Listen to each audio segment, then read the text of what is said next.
Good evening. You're watching the news tonight, your daily roundup of all that has happened across India and the world. I'm Ishan Russell, and these are the headlines that we're tracking this evening. Setback to the central government. Uttarakhand High Court sets aside presidential rule in the state.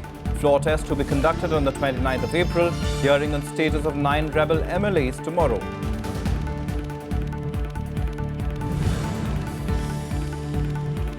Uttarakhand Chief Minister Harish Rawat calls High Court verdict people's victory. Congress claims it proves that the BJP misused the constitution.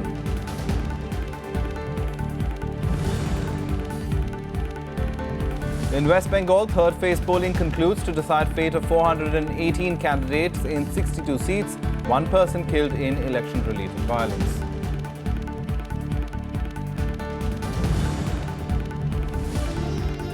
And the heat wave's toll mounts across the country. Temperatures in Andhra Pradesh, Karnataka and West Bengal expected to rise in the coming days.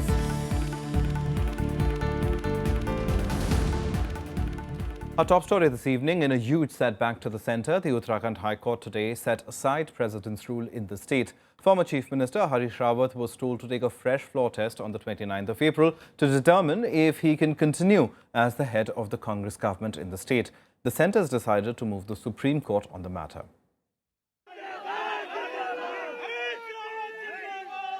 Celebrations at former Uttarakhand Chief Minister Harish Rawat's residence moments after the Nainital High Court quashed the centre's decision to impose President's rule in the state.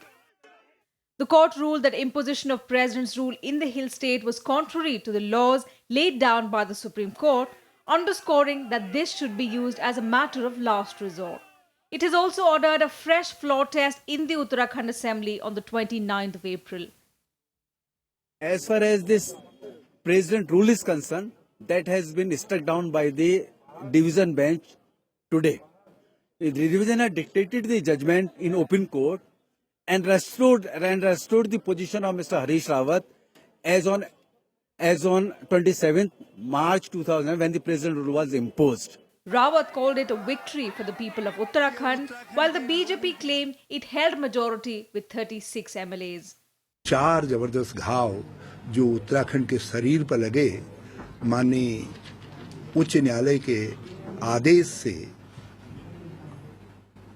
जिस प्रकार से उन्होंने threadbare सब चीजों पर न्याय दिया है, मरहम लगा है। कोई आश्चर्य नहीं, क्योंकि 3 दिन से जिस प्रकार बेंच से टिप्पणियां हो रही थी उससे लग रहा था कि निर्णय अपेक्षित है। आज भी हम कह रहे हैं कि हरीश रावत अल्पमत में है। 29 तारीख को भी ये सिद्ध होगा कि वो अल्पमत में ही है। The rebel Congress MLAs now want the centre to approach the Supreme Court. मुझे लगता है कि फैसला सही नहीं है। राष्ट्रपति का जो आदेश था वो बहुत साउंड था, लीगल था, कॉन्स्टिट्यूशनल था। अब हाईकोर्ट ने एक फैसला दिया है तो मैं तो केंद्र सरकार को राय दूंगा कि वो सुप्रीम कोर्ट में जाए और सुप्रीम कोर्ट जो है इस पूरे आदेश की समीक्षा करे। Constitutional experts called it a historic ruling. First time that a high court has reviewed the imposition of President's rule and as a consequence set it aside. The state of Uttarakhand was brought under President's rule on the 27th of March, just a day before a floor test was to be held. The Union Cabinet made the recommendation to the President, citing breakdown of constitutional machinery in the hill state following a rebellion in the ruling Congress. Bureau Report, Rajya Sabha TV. And reactions on this big news story continue to pour in. Let's listen into some of them. Never before in Indian history has 356 been invoked. We are confident that this deplorable process of devaluing, debasing and destroying federalism and democracy is arrested by this judgment. What the Modi government is going to do now is yet to be seen. But it's very clear that on the eve of a vote of confidence for the government to take such a stand, it was very clear that the Modi government is trying to capture all those states where it is not in government by any means. And in this case of Uttarakhand, it was completely foul means. But when they say the government has resigned, should have resigned, but if it hasn't resigned, then in such a situation, should not the central government have the right to explore 356 and impose 356 because a constitutional crisis was getting created there? After all, the appropriation bill and whatever happened on the 18th is clearly there. Those facts remain exactly where they are. Now moving on, Union Parliamentary Affairs Minister Venkaiah Naidu today called the Goods and Services Tax Bill the need of the hour. Naidu said the government will try to convince the opposition for the smooth passage of the legislation in the second part of the budget session that starts on the 25th of April. Speaking to reporters, Naidu said they had almost completed discussions with most of the parties. There were one or two issues that he called were the need of the hour. Now, a day after the BJP claimed that the French Rafale fighter jet deal is finalized, Defence Minister Manohar Parrikar has a different version. Parrikar said that the deal is not yet complete, although it is in an advanced stage and the government's intention is to seal the deal by the end of May. India has been bargaining hard with France over the pricing of the 36 jets, which would be brought through the government-to-government basis. The original deal of buying 126 multi-role fighter jets with France had run into trouble over pricing issues. After which, after Prime Minister Narendra Modi's intervention and as well as French President Francois Hollande, the deal was cut down to 36 jets in flyaway condition to meet the Indian Air Force's urgent need.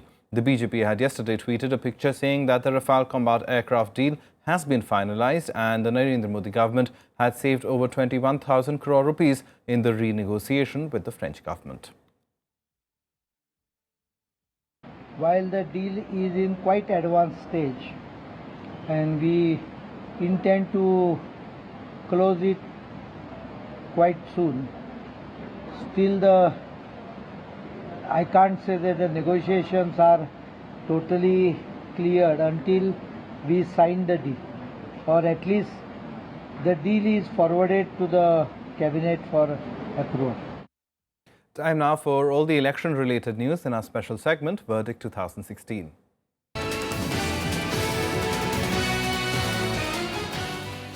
Now, today was the third phase of polling in West Bengal in 62 constituencies in 4 districts of the state. Voters exercised their franchise in Murshidabad, Nadia, North Kolkata and Bardhaman. 67.80 voting was the percentage recorded till afternoon. One CPIM polling agent was killed and 4 others were injured in Murshidabad. Polling for the crucial third of the 6th-phase West Bengal Assembly election began at 7 amid tight security, with 62 of the state's total 294 constituencies going to polls. An electorate of over 1.37 crore was eligible to exercise its franchise in 16,461 polling booths to decide the fate of 418 candidates. Security forces were strengthened with around 1 lakh security personnel, including 75,000 central forces, spread all over the state. The Election Commission identified 3,401 hamlets in the phase as vulnerable. Based on complaints received from the electorate, 6,000 voters were identified as vulnerable, after which action was taken against 4,000 troublemongers. In the third phase, a total of 418 candidates are in the fray, contesting in 62 constituencies. The Trinamool Congress has fielded candidates in all the 62 seats. The Bharatiya Janata Party is also contesting in all the 62 seats. The left is contesting in 46 seats, the Congress in 26 and the Bahujan Samaj Party in 36 seats. हम लोग जब vote दे देते हैं तब तो सब अच्छा से सब बात करते हैं, पर उससे पहले जो हम लोग का प्रॉब्लम है वो तो नहीं होता है पूरा। अब तक जो हम जहाँ रह रहे हैं वहाँ पर मेरा ना बत्ती है ना कुछ है। आशा করছি বাংলার উন্নতি হোক, আমাদের এরিয়ার আগে উন্নতি হোক, বাংলার উন্নতি হোক, এটাই আমি চাইবো প্রথমে। আর এই চত্বরে আমাদের অনেক কিছু উন্নতি করার আছে, কাটিগঙ্গা আছে, কাটিগঙ্গাটা করতে পারে, রাস্তাঘাট আছে, জলের সাপ্লাই একদম ভালো নাই। Among the prominent candidates are state ministers and Trinamool contestants Rabiranjan Chattopadhyay, Shashi Panja, Sadan Pandey, former state minister and CPIM candidates Anisur Rahman, Debesh Das, Congress legislature party leader Mohammad Shorab and former state party president Sumen Mitra and Ritesh Tiwari from the BJP. I'm fully hopeful. Fully hopeful? Yeah. And I do believe this alliance will overthrow this ruling government. Overall चुनाव अभी तक ठीक चल रहा है और मैं जोराशको का कैंडिडेट के नाते जोराशको में घूम रहा हूँ। अभी तक कोई ऐसे गड़बड़ का कोई निशानी तो मेरे को नहीं दिखाई दिया।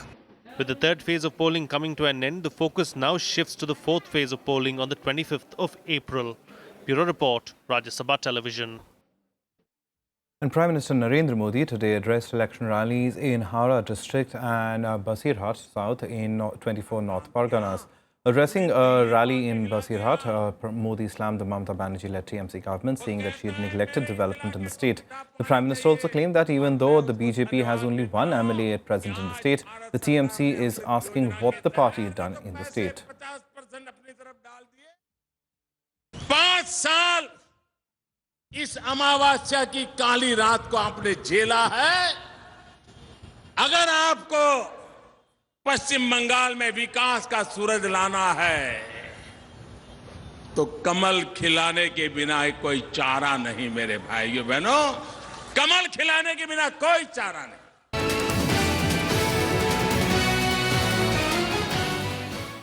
Time for us to take a short break. Lots more on the other side. Do stay tuned.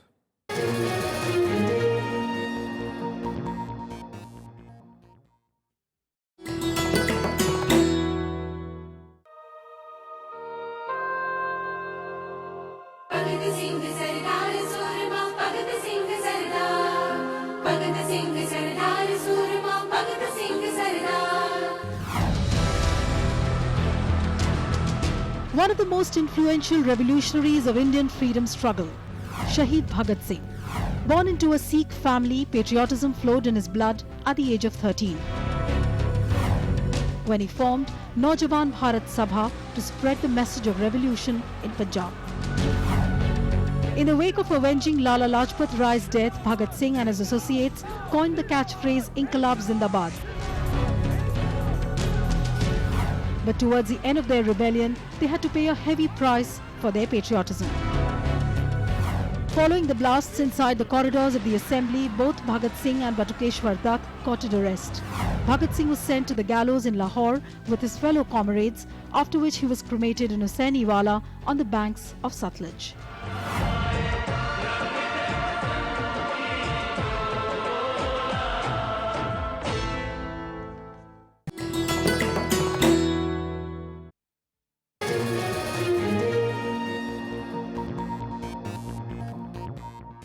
Welcome back. You're watching the news tonight. Now to our special focus on the drought crisis in Maharashtra's Marathwada region. Now, Beed district is the worst affected, with wells and reservoirs and dams completely dried up. This is also a region from where the maximum number of farmer suicides have been reported.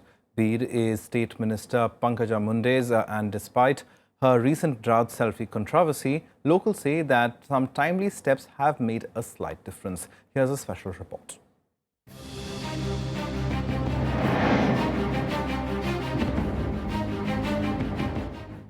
Grief-stricken family and friends mourning the death of Kailash Tilak Rao More.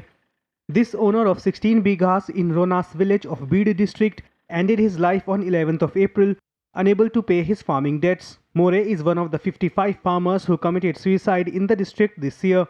Some time ago, the government had acquired a part of his land for the National Highway project. The family had pinned its hope on the 42 lakh rupees as they were promised as compensation. But bureaucratic red tape prevented it from reaching them. Expenses that More incurred on his son Gorakhnath's wedding last month further swelled his debts, proving to be the final straw for him. More's story is shared by almost every other farmer in the village. वो बहुत दिन से बीड़ को आ रहे थे, पैसे नहीं मिले इसलिए उन्होंने सुसाइड किया और उनकी जमीन जो जा रही है रोड में उसके पैसे नहीं मिल रहे थे इसलिए वो परेशान थे। 3 साल से बारिश नहीं हो रही है और खेत में कुछ भी अनाज नहीं पैदा हुआ। Dominated by Marathas, the 1500-strong population in Ronas village includes members of all communities. It used to be a prosperous place once, but that was before recurring droughts for the last 5 years ruined the local economy. Fallow land and scarcity of drinking water have together crushed the hopes of the villagers. The lone hand pump manages to cough up water to fill up 4 vessels a day, which is why every household has installed tanks to store water. Tankers provide each family about 500 liters of water once every 8 days. To prevent fights from breaking out, the village panchayat decides the distribution of the water. But despite this, the water provided by the administration is not fit to drink, and women are forced to walk long distances for clean water. 5 साल हो गया बारिश नहीं, इसलिए खेती में कुछ आता नहीं, हर किसान को कोई पीक नहीं, कुछ नहीं, गांव में पानी नहीं, सब वो परेशानी में है। यहाँ 8 दिन को, 10 दिन को, 11 दिन को एक बार ही टैंकर आता है ना, आता है तो गंदा पानी आता है। हम गरीबी लोग है, अभी कौन बोलता है ये करो वो करो, बाद में दवाखाने में जाने का पैसा कहाँ से लाने का, बताओ हम लोग को तो क्या करने का हम लोग ने। District Magistrate Naval Kishore Rai admits the situation is very bad, but he points out the administration is operating a round-the-clock war room that's taking steps on several levels to overcome the crisis. हमारा water tank है, तकरीबन उसमें 12,000 litre पानी होता है और एक गांव में तो बोल सकते हैं कि औसतन 2 या 3 ट्रिप्स हम लगाते हैं, तो तकरीबन 1,500 ट्रिप्स है, तो इतने सारे टैंक्स के द्वारा लोगों को पानी दे रहे हैं। In view of the water crisis, the local administration has provided 265 cattle camps in Beed. In all, about 2,65,000 cattle are provided fodder and water here. 80% of such cattle camps are located in Marathwada alone. Villagers say they are satisfied with the arrangements. 25 million people are facing the twin problems of drought and water scarcity in Beed district. While farmers and poor people are fleeing the district, authorities have stationed almost 900 tankers besides diverting water rationed from the city. But it's all proving to be an uphill battle against the rising heat and water scarcity. Arvind Kumar Singh's report from Beed district in Maharashtra for Rajya Sabha TV. Now, several parts of the country continue to reel under severe heatwave conditions, with major cities registering temperatures above 40 degrees Celsius. While Odisha continues to top the list of the hottest states, Vidarbha and Marathwada regions of Maharashtra are also not far behind. The Met Department has said that the summer of 2016 could possibly be the hottest ever recorded. The rising mercury at 42 degrees and above is taking a toll in south and central India. Telangana, Odisha and Andhra Pradesh are the worst affected, with temperatures exceeding over 40 degrees Celsius in April. In Odisha, especially the western region, Titlagarh was the hottest place, recording 46.5 degrees Celsius. Schools were closed last week till at least April 26th. Telangana and Andhra Pradesh are also battling a severe heat wave that has so far claimed several lives. बहुत तेज गर्मी पड़ रही sir, इतनी गर्मी पड़ रही कि road सूने हो गए, 2 घंटे हो गए हम ऑटो चलाते हैं, सवारी नहीं मिल रही है, यहीं बैठे बैठे तप गए पूरे। इस टाइम इतना एक्सपेक्ट नहीं किया था कि इतनी गर्मी हो जाएगी, पर बहुत एकदम मई जून जैसी गर्मी अभी से हो गई है। धूप इतनी तेज है कि चमड़ी जो है वो एक प्रकार से जैसे जल रही हो, इतनी तेज धूप में, लेकिन फिर भी सरकारी नौकर होने के कारण सरकार श्री का काम करना पड़ रहा है। Bihar continues to sizzle under the scorching heat, with the maximum temperature hovering around 43 and 44 degrees Celsius in various districts. The mercury also soared in several cities of Uttar Pradesh, with Lucknow posting 42.6 degrees Celsius. गर्मी इतनी तेज है कि एकदम skin Chilchila रही है और धूप के मारे घर से बाहर निकलना एकदम से मुश्किल हो गया है और आंखों में धूल, जलन, ये तो एकदम आम हो गया है और हमारे ख्याल से टेम्परेचर 40 डिग्री के ऊपर चल रहा है। स्थिति तो इस साल इतना बुरा है सर कि अभी अप्रैल का महीना चल रहा है, अभी फूल का मतलब बाजार अच्छा है और पौधे सूख रहे हैं, धूप की वजह से, गर्मी की वजह से फूल सूख करके गिर रहे हैं। यही कमाने का टाइम, इसी टाइम वो बर्बाद कर दे रहे हैं मौसम की वजह से। Delhiites experienced another hot day, with the mercury settling at 40 degrees Celsius. Meanwhile, according to weather officials, Delhi and West Uttar Pradesh could have thunderstorms and dust storms on Friday.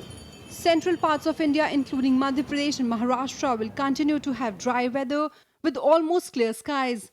Not much change in temperature expected. Temperatures in Andhra Pradesh and some parts of Karnataka, West Bengal are also expected to rise, with heat wave conditions expected to expand in the coming days. Bureau Report, Rajya Sabha TV. Let's now get you some more national news and updates in Nationwide. 3 women activists of the Rajya Sanghatha were allowed to enter the Maharashtra's Timbarakeshwar temple amid tight security, breaking a 300-year-old tradition. However, agitated local residents called for a shutdown in the town to express their disapproval over the incident.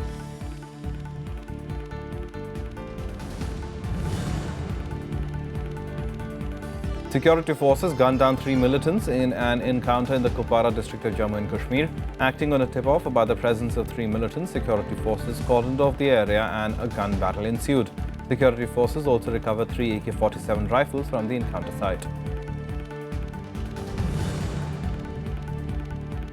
The Governing Council of Terry decided to end its association with R.K. Pachauri with immediate effect. In a meeting held on Monday, the council decided to release Pachauri, whose contract ends in July 2017 with immediate effect. Pachauri's membership as a Governing Council member won't be renewed as well. Pachauri was booked by the Delhi police in February 18, 2015 on the charges of sexual harassment, criminal intimidation and stalking. Well, time for some international news now in Global Buzz.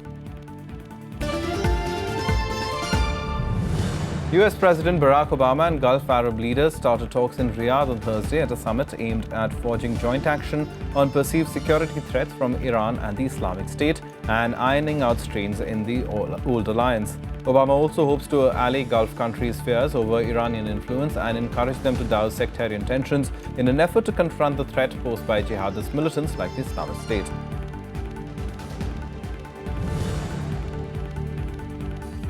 A massive explosion rocked a major petrochemical facility of Mexican national oil company Pemex in the Gulf state of Veracruz on Wednesday, killing at least 3 people and injuring dozens more.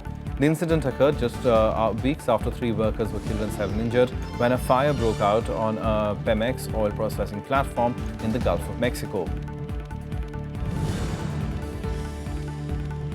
Japanese authorities began conducting raids on Mitsubishi Motors research centers on Thursday after the company admitted to manipulating test data to overstate the fuel economy in its cars. Mitsubishi has admitted that employees altered data to flatter mileage rates on more than 600,000 vehicles. The authorities have set 27th April as the deadline for Mitsubishi Motors to hand over the report on the inaccurate testing.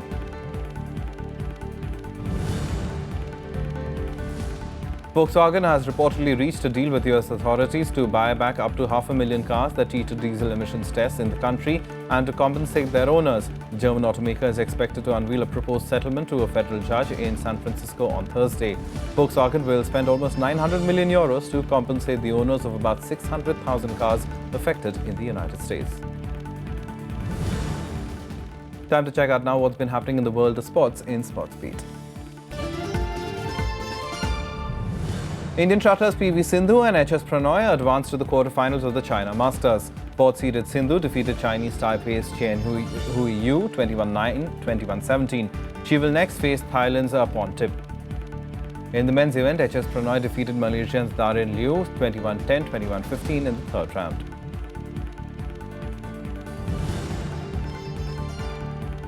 Pankaj Advani defeated Iraq's Ali Jali Ali 4-1 to enter the pre-quarterfinals of the Asian Snooker Championship.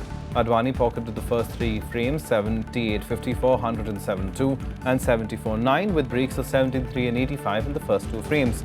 Playing a best of 7 frames, he won the 5th frame 57-44 to seal the match. Pankaj will next face fellow Indian Ishpreet Singh Chadda.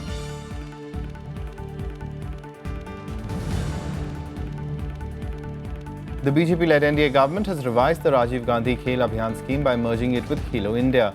Khelo India scheme is based on Gujarat's model of Khel Mahakumbh, under which the schools and colleges from different parts of the country participate in about 27 disciplines. However, Union Sports Minister Sarbananda Sonowal ruled out any political intervention behind the decision and said it is purely done with a view to create a competitive environment throughout the country. Real Madrid reached the landmark of scoring 100-plus goals in the La Liga after thrashing Villarreal 3-0 at the Santiago Bernabeu on Wednesday. Karim Benzema, Lucas Vazquez and Luka Modric scored the goals for all whites as they secured all 3 points. The win takes Madrid to 78 points with a point of leaders Barcelona and a second place Atletico Madrid. Manchester United defeated Crystal Palace 2-0 at Old Trafford in the Premier League on Wednesday. Damien Delaney own goal gave United the lead before Matteo Darmian's first goal in United's colours secured all 3 points. The Red Devils remained at 5th spot, 2 points behind 3rd place Manchester City and 1 behind 4th place Arsenal, who have a game in hand. Well, that's the news tonight. Good night.